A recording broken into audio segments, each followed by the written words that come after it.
Yo everyone, and welcome back to my channel. So today I'm going to be doing a review and a demo of the brand new MAC Studio Fix Soft Matte Foundation Stick. This is their latest foundation released. My shade, as you can see here, is NC40. I've always been an NC40 since the beginning of time.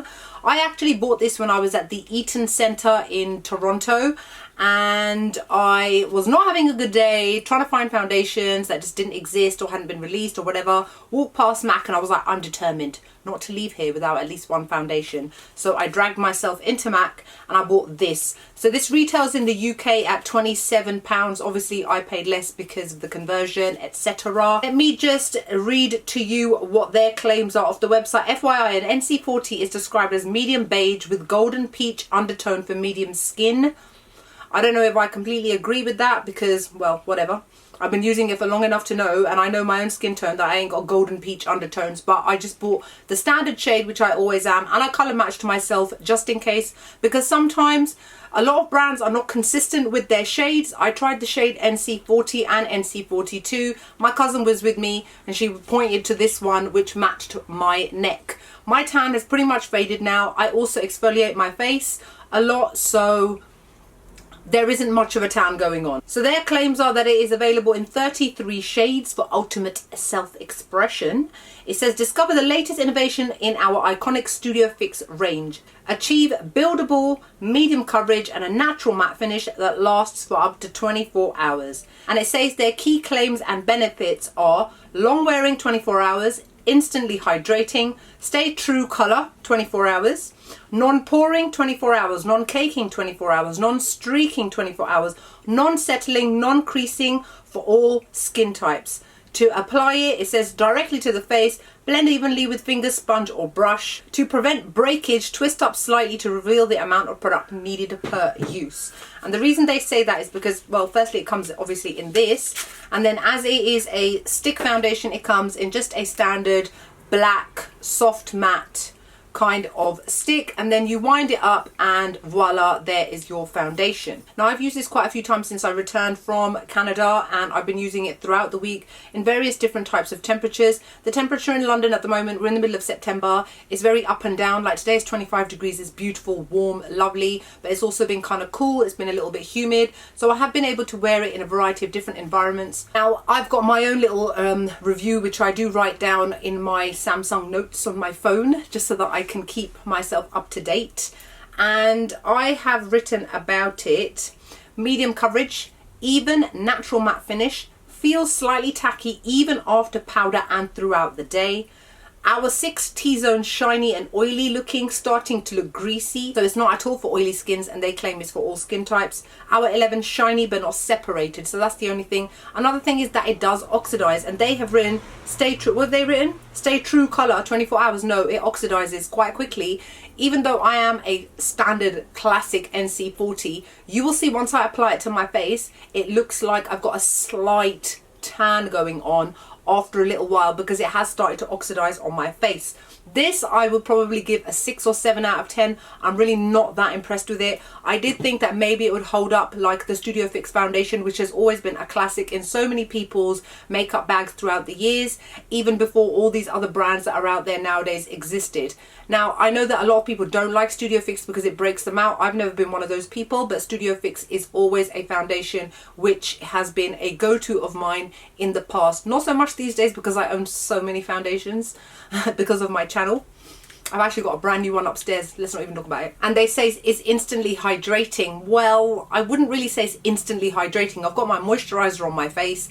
It's just, I start to apply it to my face and it just looks naturally matte. Now I am going to do a quick demo for you. What I'm going to do is I'm going to apply this Too Faced Primed and Peachy Cooling Matte Skin Perfecting Primer. I have been using that with this, and even still I get shiny. I've got normal to combination skin, FYI, and generally a foundation which claims to be a naturally matte foundation does not start to get so oily on my skin so quickly. Like, I mean, I proper start to look shiny. I wouldn't say like oily, greasy-ish, but you know, like you look too glowy, and it's got all these 24-hour claims. It doesn't even reach 12 hours, let alone 24 hours, and as a result of that, that's why this gets a 6 out of 10, and I probably will never repurchase this again. So just squirt a bit and put it on each cheek like that.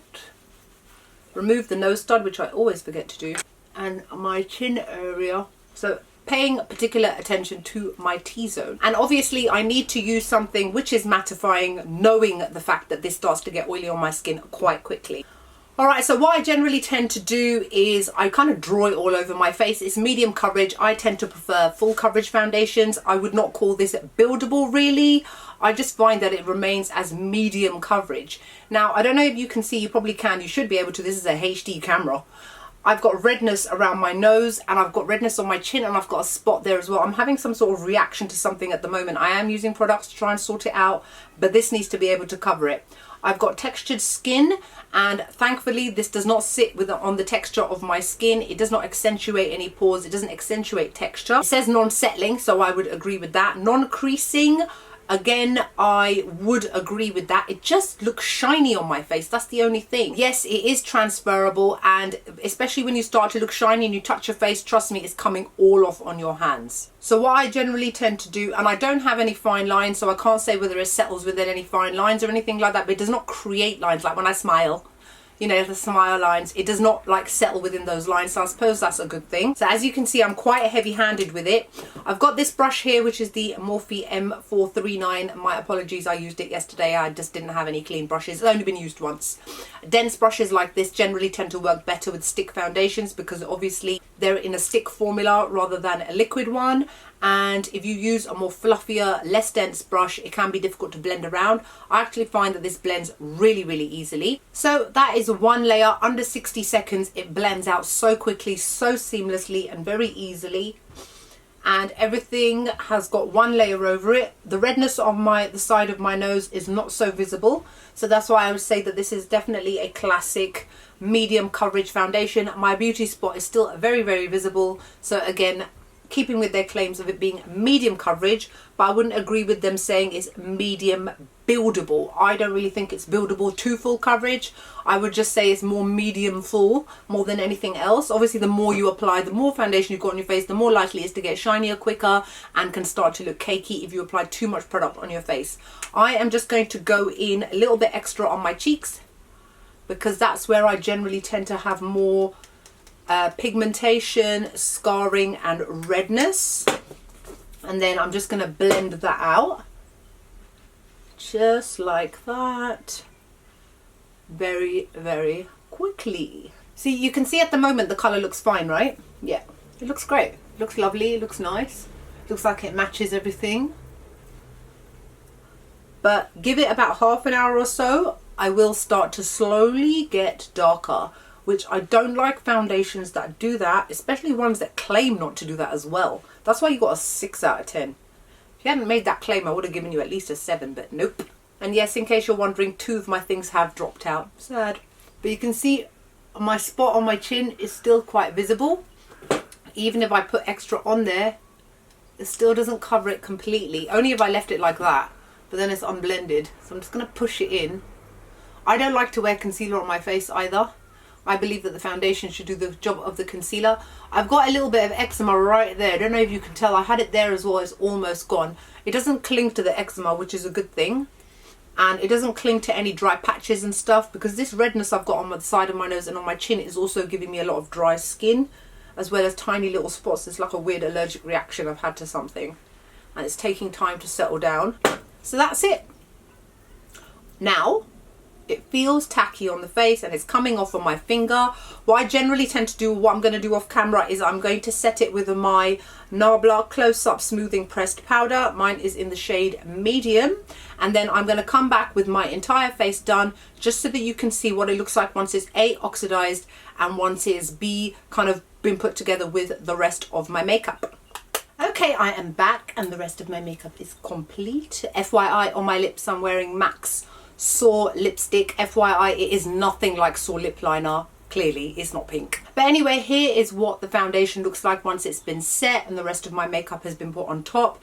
To be fair, the makeup does apply very nicely on top, but the fact is that it has already slightly oxidized, so I don't know if you can tell that it's not oxidized a lot, but it has oxidized a little bit. And considering I am a classic NC40, I do not need it to turn into an NC41, because it completely defeats the purpose of the shade which I am purchasing. I'm not starting to look shiny yet, but then bear in mind I've only had it on my face for less than an hour, and throughout the day or as the hours progress, it will start to get shiny around my nose, around my cheeks, chin, and then my forehead. And even now, after it's been set, my face feels tacky. When you normally apply a powder, any kind of powder to set your foundation, it normally has a very soft velvety feel. I do not have that on here. It's almost as if I feel I touch my face too much, it's going to rub off. It's got that kind of slight tackiness to it that I don't like. That kind of feel that I've got makeup on my face that I really just don't like. So unfortunately, this is not a completely positive review. Yes, I'm sure you're probably thinking her makeup looks lovely, looks great. Thank you, that's just my skill. But that does not mean, sorry, there's a plane going above. But that's not to say that it's absolutely awful. But if you've got oily skin, if you've got normal to combination skin or combination skin, you may want to reconsider. If you've got dry skin, you'll probably get away with it okay. But then not everybody has got dry skin. So there's quite a large amount of the makeup population that will not get the full benefits of this foundation. And on that note, I'm going to leave you all. I hope you guys enjoyed this review and demo. Like, comment, make sure you subscribe to my channel, and I'll see you all soon. Bye.